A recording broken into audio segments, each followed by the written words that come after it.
Axis bank आपल्या ग्राहकांची कशा प्रकारे फसवणूक करत आहे ह्याचा उघड एका आरटीआय ॲक्टिव्हिस्टने केला आहे। फसवणूक लोकांसमोर आणण्यासाठी आणि न्याय मिळण्यासाठी डॉक्टर संदीप गुंडकली मुंबईतील आझाद मैदानावर धरणे आंदोलनावर बसले आहेत। ॲक्सिस बँकेने केलेल्या फसवणुकीबद्दल अनेक ठिकाणी तक्रार करूनही बँकेच्या संचालकांवर आणि कर्मचाऱ्यांवर कोणतीही कारवाई न झाल्यानं घटनेनुसार शेवटचा पर्याय म्हणून डॉक्टरनी धरणे आंदोलनाचा मार्ग स्वीकारला आहे। पाहूयात नेमकं प्रकरण काय आहे। आहेत त्यांनी आरटीआय कार्यकर्ते आहेत आणि आरटीआयच्या माध्यमातून काही ॲक्सिस बँकच्या कारभाराचा उघड केलेला आहे आणि त्यासाठी ते आंदोलनाला या आझाद मैदाना परिसरात बसलेले आहेत। काय प्रकरण आहे आणि आपण काय त्याचा ॲक्सिस बँकेचा प्रकार बाहेर काढलेला आहे त्यावर आपण सविस्तर माहिती द्या। वास्तविक ॲक्सिस बँक कोल्हापूर शाखा येथे लोकांची बरीचशी खाती निष्क्रिय दाखवली जातात। त्यात माझं पण एक खातं होतं। तर मी अभ्यास केल्यानंतर माझ्या लक्षात आलं की माझं खातं एका ठिकाणी निष्क्रिय दाखवले। त्यानंतर त्या निष्क्रिय खात्यामध्ये प्रिन्सिपल अमाऊंट जी आहे, मुद्दल आहे, ती हळूहळू कमी करत गेलेली आहे। मात्र हे जे पैसा आला हा कुठून आला हा मी विचारल्यानंतर त्यांनी काय त्याचे उत्तर दिलेलं नाही, उडवाउडीचे उत्तर दिले।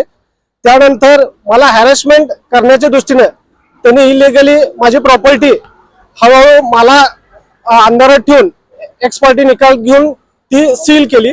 त्याच्या विरुद्ध मी कोर्टात पैसाही भरला, प्रॉपर्टी ताब्यात मागितली।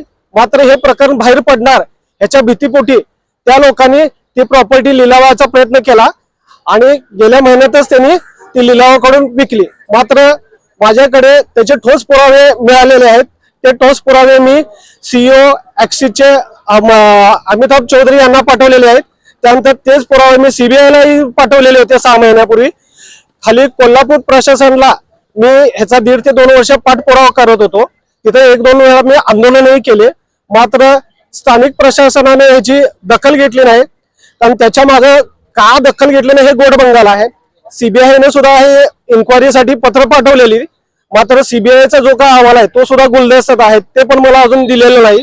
मग हे सगळा प्रकार पाहून शेवट पर्याय म्हणून मी दिनांक 20/2/2026 ला आझाद मैदान येथे आंदोलनाला सुरू केले आहे। सदर आंदोलनाला 50% यश आलेलं आहे। सदर उपसचिव जाधव मॅडम यांनी मला कार्यवाही करण्याचं पत्र दिलेलं आहे। मात्र गेले 1.5 ते 2 वर्ष कार्यवाही या नावाखाली लोकल प्रशासन नुसतं कागदी घोडे फिरवत आहे आणि मला कार्यवाही नको आहे, मला ऍक्शन पाहिजे आहे, मला कारवाई पाहिजे आहे। यासाठी मी माझे आंदोलन पुढे चालू ठेवलेलं आहे। आज आंदोलनाचा 15वा दिवस आहे। एकूण किती रुपयाची रोख रक्कमाचा तुमच्याकडून बँकेने फसवणूक केलेली आहे आणि काय प्रकार आहे, कोणत्या जिल्ह्यातला आहे आणि बँकेचं नाव? हा प्रकार कोल्हापूर शहरातलेला आहे। साइक्स एक्सटेन्शन ही ब्रांच आहे, शाखा या इथे झालेला आहे। आता वास्तव जर बघायला गेलं तर खातं निष्क्रिय असेल तर त्याची मुद्दल ही फिक्स पाहिजे, ती हलायला नको। मात्र मी दर 2-3 महिन्याने माझा फोर्थ क्लोजर लेटर काढत होतो, तर त्यात मुद्दल ही 10,000 रुपयाने कमी होत चाललेली। जर माझ्या खात्यात असं होत असेल तर ह्या लोकांची ॲक्सिस बँकेची पूर्ण भारतामध्ये लाखो खाते आहेत, तर लाखो खात्यामध्ये काय झाले असेल हा फार मोठा प्रश्न आहे।